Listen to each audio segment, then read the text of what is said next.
días y bienvenidos todas y todos a esta nueva edición de América a dos voces, este espacio en el que Amir Valle desde Berlín y quien les habla Johan Ramírez desde Bogotá discutimos los temas más importantes de la semana acá en la región. Amir, un gusto saludarte. Y esta semana uno de los temas que queremos conversar es esta gira que hizo el presidente mexicano Andrés Manuel López Obrador a algunos países de Centroamérica y a Cuba. También, Amir, uno de los temas principales que se esperaba que fuera tratado durante esta gira es, por supuesto, la migración. Ese gran drama que viven los países de Centroamérica y que luego padece México porque todos quieren atravesar México para llegar a Estados Unidos. Sin embargo, fue irónicamente el gran ausente de esta gira. Amir, poco se habló de migración durante la visita de AMLO a Centroamérica. ¿Por qué, desde tu punto de vista? Mira, yo pienso que hay una estrategia que López Obrador está intentando lograr, que es que todos los países implicados en el tránsito hacia Estados Unidos den de algún modo una conformidad para un plan estratégico. Es lo que se ha hablado, más allá de que México tenga que fortalecer todas sus, vamos a decir, todas sus estrategias. Anteriormente, en algunas conferencias que él ha dado, en algunas de sus charlas, él ha hablado de la responsabilidad, de que la América Latina en general debe tomar también la responsabilidad, y ha marcado, digamos, los puntos álgidos, ¿no? Panamá, es decir, como el país que permite la entrada a Centroamérica, y justamente Guatemala como el país que entra a México. Él está tratando de buscar eso, y yo creo que la gira tenía que ver con eso, pero de algún modo los países implicados en ese problema no tienen a la inmigración como su gran problema en estos momentos. Hay otros problemas muy graves en la región, básicamente relacionados con la violencia, que obviamente para los gobiernos es mucho más importante eso que sencillamente el flujo de personas que pasan y siguen. Porque fíjate que lo curioso es que la mayoría de los gobiernos de la región han garantizado estos salvoconductos para que la gente siga y salga de su país y quitarse el problema de arriba, porque saben que todos se van a concentrar en México y a México le toca el problema. Yo creo que es más Pero que el nada una contrasentido falta de de esto, Amir, comunicación, ¿no?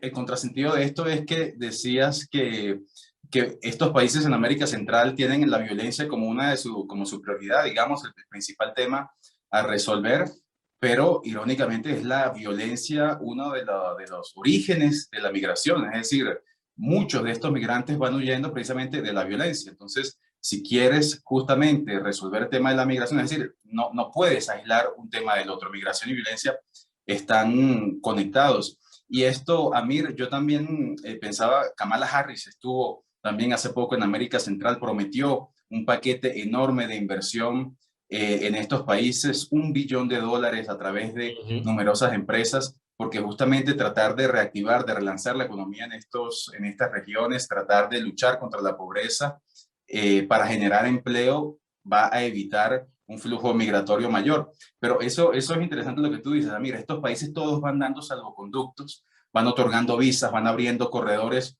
humanitarios, migratorios. Al fin y Exacto. al cabo, de alguna forma están promoviendo esa migración ilegal.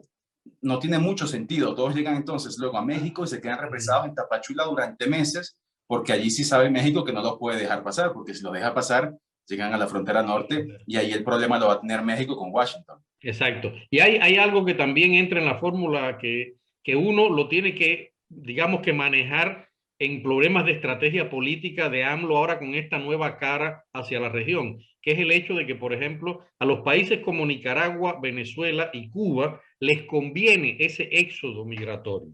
Es como una especie de sangría dentro de la crisis enorme que hay en estos países, es como una especie de sangría. En el caso de Cuba, Venezuela y Nicaragua, lo curioso es que la mayoría de los líderes opositores, de las personas opositoras, digamos, de la oposición media, han utilizado esa variante para irse del país. Y eso también le conviene a estos regímenes porque ya se libran vamos a decir, de opositores que, aunque no son los más destacados, sí tienen una presencia bastante grande en la sociedad civil de estos países. Entonces también hay que ver hasta qué punto ese tema no es, digamos, totalmente tocado para tratar de no herir ciertas estrategias vamos a decir, de dejar ir. ¿no? En este caso.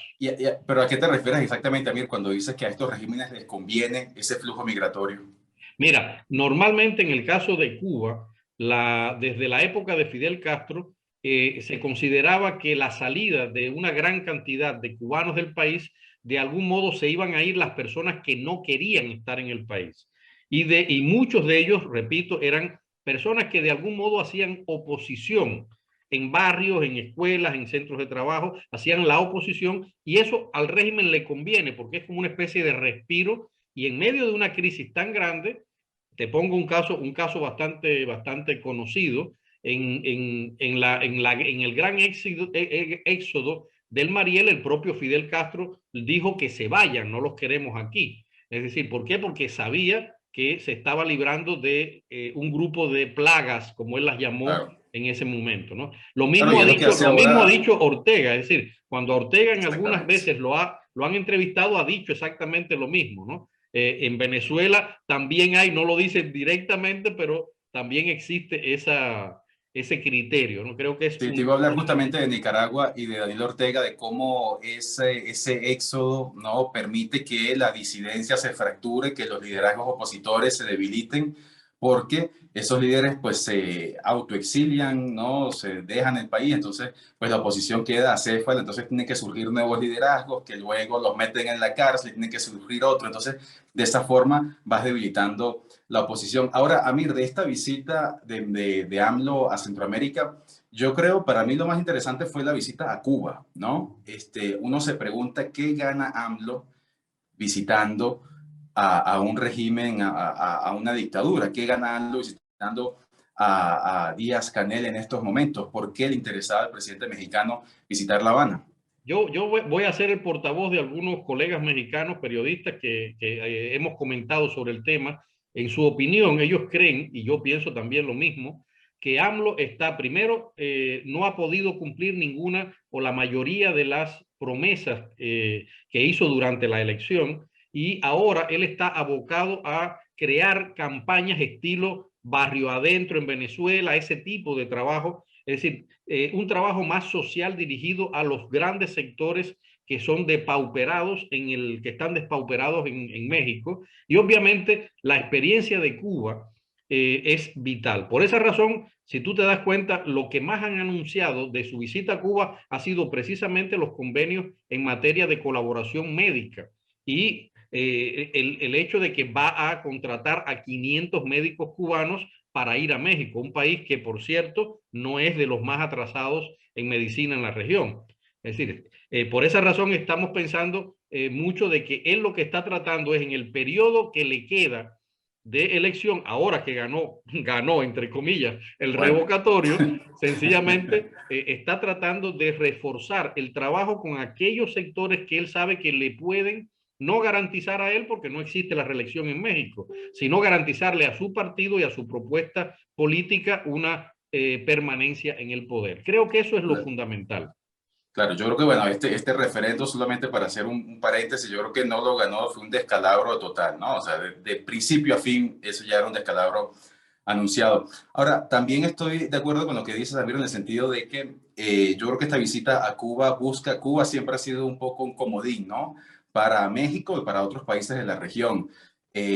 Con esta ideología de izquierda, buscar reforzar esas bases militantes de AMLO, que no son pocas, ¿no? Pero buscar de alguna forma radicalizarla porque es una visita polémica. Es decir, AMLO no tiene necesidad de acercarse a una dictadura, es un gobierno democrático, ¿no? O sea, puede tener sus tintes autoritarios, le pueden criticar muchas cosas, pero es un gobierno completamente democrático que ganó unas elecciones de forma legítima, democrática. Entonces pareciera que esta visita lo perjudica en ese sentido. Sin embargo, por supuesto, refuerza esas bases militantes que ven en Cuba ese símbolo de la lucha antiimperialista, revolucionaria, social, pero en el fondo el gran sinsentido de esto es que México tiene muchas más cosas en común con las democracias de la región, tiene mucho más intercambios comerciales, financieros, culturales con Estados Unidos, ¿no? El Exacto. gran imperio del mal, que con Cuba. Sin embargo, esta visita pues tiene más de simbólico que otra cosa, ¿no? Mira, yo creo que él está manejando justamente eso que tú comentabas de tratar de recordar que México ha sido siempre un pueblo que ha admirado al pueblo cubano. Sí, hemos tenido lazos muy lindos realmente de cercanía con México y además ha sido uno de los grandes garantes de la Revolución Cubana, es decir, defensores de la Revolución Cubana en la región y a nivel internacional. Y ¿por qué? El pueblo mexicano siempre ha tenido, repito, esa cercanía y todos los gobiernos anteriores, no importa del partido que sean, han jugado con esa ficha. Es decir, saben que tienen un electorado garantizado si tienen una cercanía con Cuba. Ahora, ¿qué demuestra? Fíjate si eso va por ese camino. Salvo Vicente Fox, que casi que rompe completamente relaciones con México. Pero fue por una circunstancia muy específica, ¿no? Una trastada de Fidel Castro. Pero, ¿qué es lo que sucede aquí, Johan? Fíjate si eso va por ese camino, que justamente el gran tema que debían tratar, que es justamente la emigración, el hecho de que en este momento en México haya más de 30,000 cubanos esperando en México, sencillamente no fue, digamos, el gran tema, ¿ya? Sino sencillamente se metieron para los temas sociales, los convenios entre ambos países, ¿no? Claro, ya lo hemos dicho en otras emisiones, Amir, el flujo migratorio, esa tragedia migratoria en América Latina le conviene a mucha gente. A mucha gente. No solamente gobiernos, mafias, sino, bueno, a toda esta élite politiquera que hace de eso una bandera de lucha, ¿no? O una excusa, un chivo expiatorio. Entonces, la migración lamentablemente le conviene a todo el mundo. Amir, un gusto haber conversado contigo de este tema. Un gran abrazo hasta Berlín y nos vemos entonces en una próxima oportunidad. Si te ha gustado este video, suscríbete al canal, comparte con tus amigos en las redes sociales y activa la campanita de las notificaciones para que te avisemos cuando publiquemos un nuevo video. Muchas gracias.